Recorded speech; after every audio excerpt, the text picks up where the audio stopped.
Entiendo que el propósito principal de este seminario es abrir el diálogo en torno de ciertos problemas que pueden resultar comunes a todos.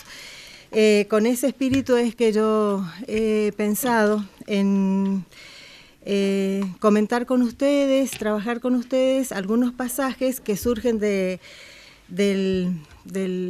Capital de Marx, especialmente el que se refiere al carácter fetichista de la mercancía y su secreto, que es a partir del cual me parece a mí podemos introducir una reflexión sobre cuestiones antropológicas y éticas a partir de la lectura de textos de Marx.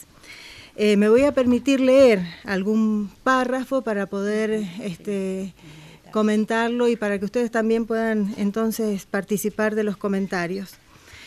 En el parágrafo donde Marx se refiere al carácter fetichista de la mercancía y su secreto, dice Marx, empieza así el párrafo: a primera vista, una mercancía parece ser una cosa trivial, de comprensión inmediata. Su análisis demuestra que es un objeto endemoniado, rico en sutilezas metafísicas y reticencias teológicas.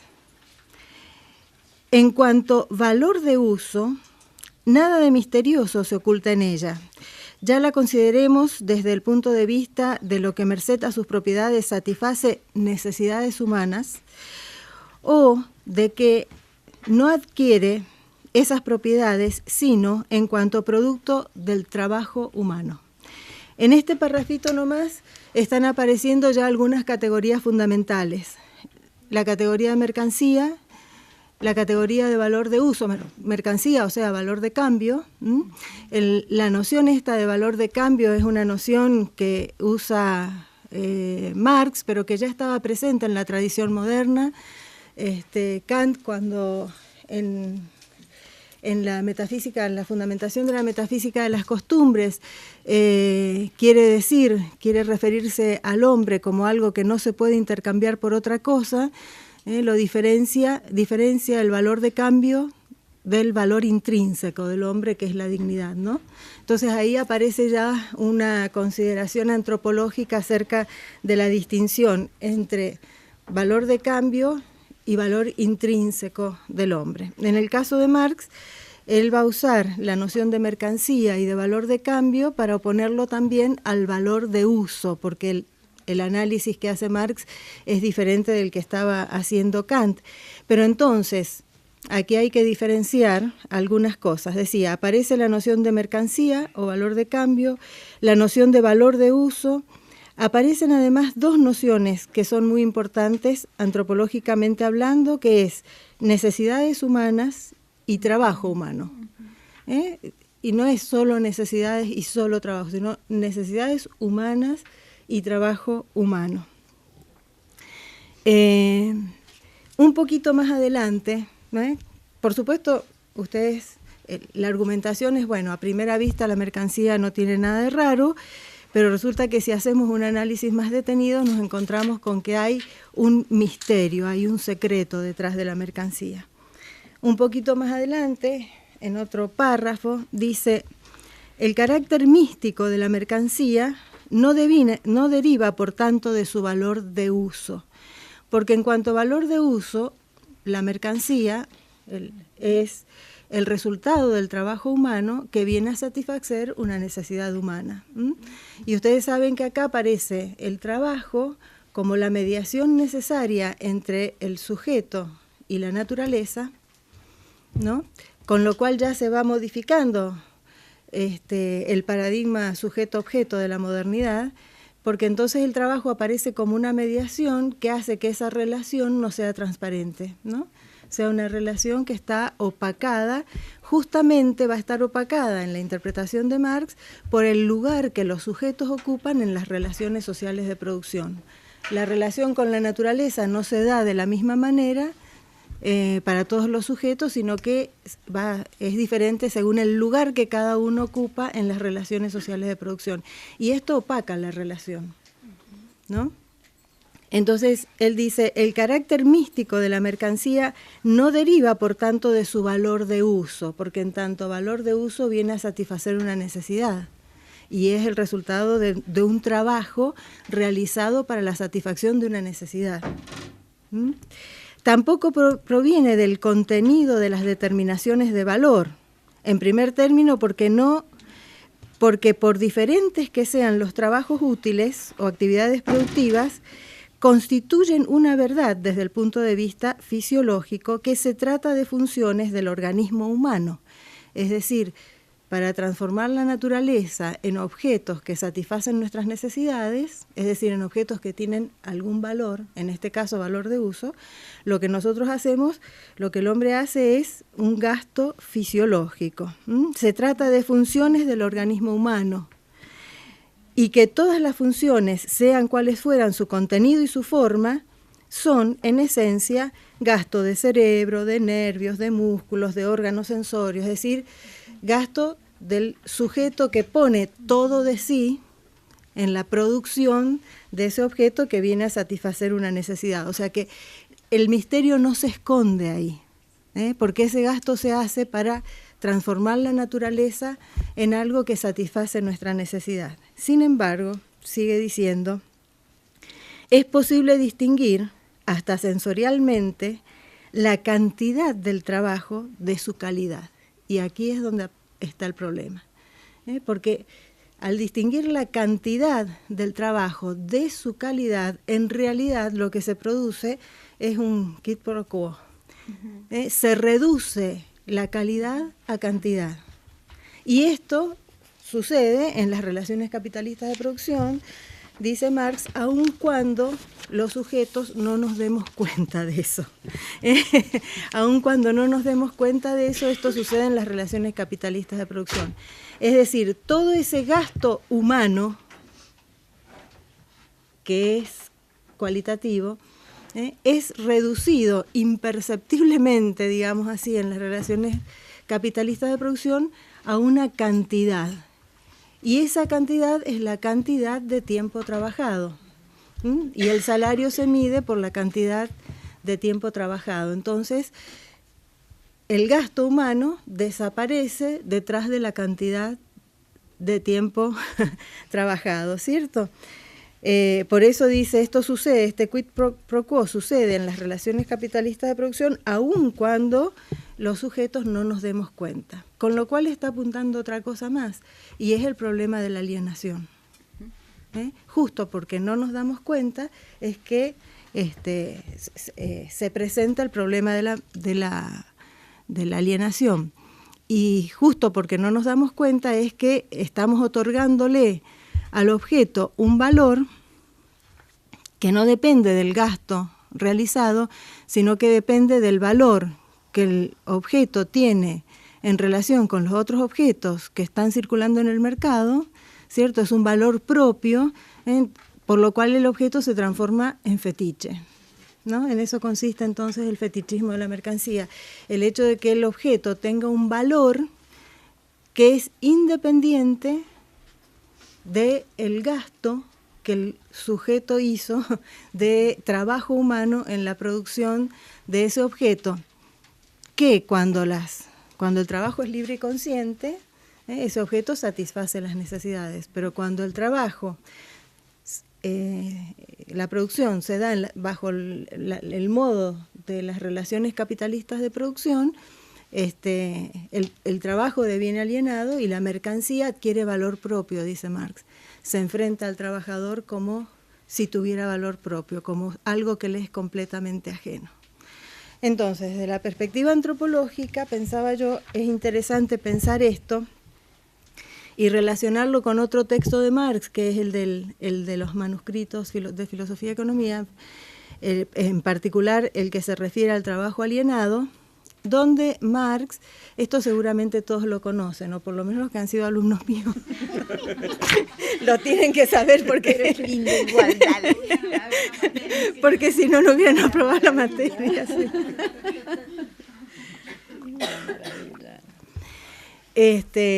Sí, que es uno de los textos, yo creo que desde el punto de vista antropológico y también ético más lindos, más interesantes de leer de Marx, y además muy bellamente escrito, a pesar de que es un manuscrito, que es un cuaderno de apuntes, digamos, ¿no? Sin embargo está muy bellamente escrito, donde Marx va desarrollando cómo se produce, va analizando paso a paso cómo se produce este proceso de alienación y de fetichización de la mercancía. Entonces él distingue ahí 4 momentos, ¿cierto? En el primer momento es el momento en que el trabajador es desposeído, porque acá también tenemos que tener en cuenta que el término alienación Marx lo usa indistintamente como enajenación, estar fuera de sí, y como desposesión, es decir, algo le es arrebatado al trabajador, ¿no? Entonces, en ese primer momento, el sujeto trabajador pone de sí, realiza un gasto para la producción del objeto, pero el objeto, desde que nace en posición de mercancía. No nace en posición de objeto que satisface una necesidad, no nace con valor de uso, nace desde que está siendo producido bajo las relaciones capitalistas de producción, nace en posición de mercancía, ¿cierto? Entonces el objeto le es arrebatado, no le pertenece al sujeto que lo produce, todo lo que él ha puesto en ese objeto se va con el objeto y entra en el mercado, donde adquiere un valor que no depende del sujeto, sino que depende del valor que tienen esos productos en el mercado. Entonces el objeto se le enfrenta como algo extraño al sujeto que lo produjo. El sujeto no se reconoce en el objeto. Y ahí hay una distinción muy interesante que hace Marx. Dice, hay una diferencia entre objetivación y alienación, ¿no? Objetivación es cuando el sujeto pone de sí en el objeto y se reconoce en el objeto, es decir, se reconoce a sí mismo, reconoce su gasto, digamos, puesto en el objeto, sabe que ese objeto es producto suyo. Entonces ahí se produce la objetivación. Y entonces el sujeto puede decir soy carpintero, ¿no? Porque es la mesa que yo hice, o soy zapatero, en fin, es lo que yo hice. Pero cuando el objeto entra en circulación como mercancía, ya no tiene la posibilidad de reconocerse en el objeto. Todo lo que él puso se va con el objeto al mercado. Primer momento de alienación es la alienación respecto del objeto, ¿no? Pero, dice Marx, el problema no termina aquí. El problema es más grave, más profundo todavía, porque la actividad misma de trabajar, es decir, todo aquello que forma parte del sujeto, el trabajo humano, que supone su destreza manual, el tiempo que se invierte, su capacidad intelectual, su creatividad, todo lo que el trabajador es capaz de poner en el objeto, resulta que no vale por eso, no vale por lo que es, no vale como trabajo humano, sino que también eso se transforma en una mercancía, porque es reducido a cantidad de tiempo trabajado, ¿no? Y el salario se cuenta por cantidad de tiempo trabajado, sea trabajo manual o trabajo intelectual, porque a nosotros también nos pagan por hora, ¿no? Eso hay que tenerlo en cuenta. Entonces ahí se produce un segundo momento particularmente grave, diría yo, de la alienación, porque el trabajo es la actividad específica del hombre, es la actividad que nos diferencia, que nos hace especiales, diferentes de todos los demás seres. Entonces, siendo la actividad específica, la pregunta es cómo puede ser que el trabajo no nos permita realizarnos, sino que al contrario sea un objeto más que también adquiere la forma mercancía, porque el trabajo se paga por tiempo de trabajo realizado, ¿cierto? Entonces también el trabajo, la actividad específica del hombre, el trabajo humano adquiere la forma mercancía. No solo el objeto adquiere la forma mercancía, también el trabajo adquiere la forma mercancía. ¿Se va entendiendo? Pero ahí no se acaba la cosa. hay otro momento que es también grave, o que va agravando aún más la situación de la alienación. Y es que para trabajar, para satisfacer sus necesidades, los hombres necesitamos de la naturaleza, ¿no? Necesitamos vincularnos con la naturaleza. Y la naturaleza, dice Marx, es para el hombre no solamente la que le provee los medios con los cuales trabaja, sino que la naturaleza es la vida del hombre, ¿no? Vivimos de la naturaleza. Si no hay aire, nos morimos. Si no hay luz del sol, nos morimos. Si no hay calor, nos morimos, etcétera, ¿no? En aquellas cosas imperceptibles que no las tomamos en cuenta, que son de la naturaleza, forman tanto parte nuestra, ¿no?, que no nos damos cuenta que forman parte nuestra. Y sin embargo, en las relaciones capitalistas de producción, la naturaleza aparece solo como proveedora de materia prima. Entonces nos alienamos de la naturaleza. Y dice Marx, la naturaleza es para el hombre su propio cuerpo inorgánico, es la prolongación de sí. Cuando la reducimos a materia prima, la estamos reduciendo a una cantidad. Es decir, estamos reduciendo la naturaleza a mercancía, ¿no? Entonces, ¿cómo esta situación de fetichización no es solamente el producto del trabajo, ¿no?, la mercancía, el objeto que nace en posición de mercancía, sino que todo se va transformando en mercancía? ¿Se entiende? Hasta la naturaleza se transforma en mercancía, el trabajo humano se transforma en mercancía, ¿no? Todo se va transformando en algo que solo tiene valor de cambio, es decir, que es mero medio, diría Kant. Es mero medio, es algo que se puede cambiar por otra cosa y no tiene ninguna dignidad. ¿Se entiende?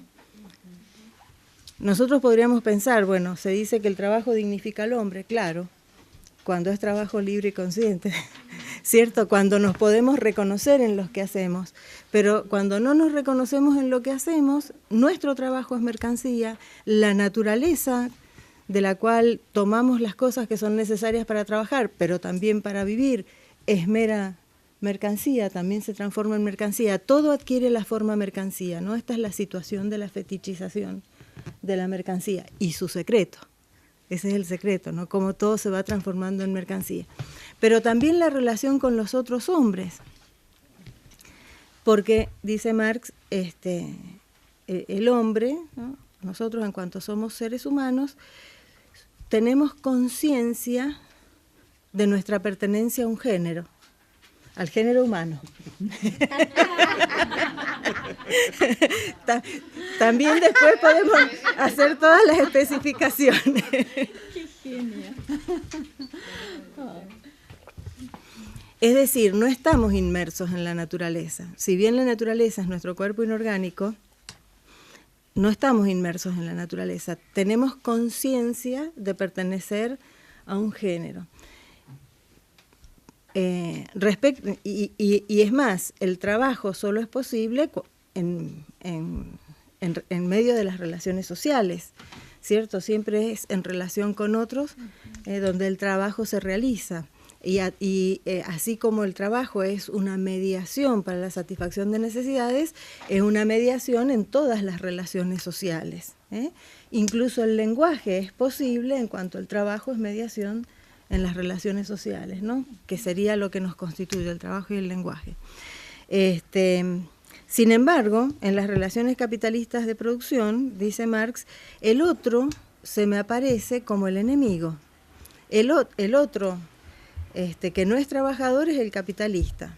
Entonces aparece ahí un distanciamiento, porque el otro es el que es dueño de la materia prima, de los medios de producción, pero es también dueño de mi trabajo y de alguna manera es dueño de lo que yo soy, ¿no? Entonces el otro se me aparece como un enemigo. Pero también el que es compañero de trabajo se me aparece como un enemigo, porque es el que con el cual tengo que competir por el puesto de trabajo. Es el que se puede quedar con mi lugar si mi rendimiento no es bueno, ¿no? Entonces, la competencia rige todas las relaciones. No es solo competencia de las mercancías en el mercado, sino que es la competencia por el puesto de trabajo, y ahí viene la radicalización, digamos así, del problema de la fetichización de la mercancía, porque entonces también estoy compitiendo con el otro y pierdo de vista la pertenencia al género, ¿eh? Entonces, en lugar de primar relaciones de cooperación, de solidaridad, de colaboración, priman las relaciones de competencia, ¿no? Entonces, la alienación involucra todos estos momentos, que son el resultado del proceso de la reducción del trabajo humano a cantidad de horas trabajadas, a tiempo trabajado, ¿no? Entonces, la consecuencia de todo esto es qué importante que son los relojes.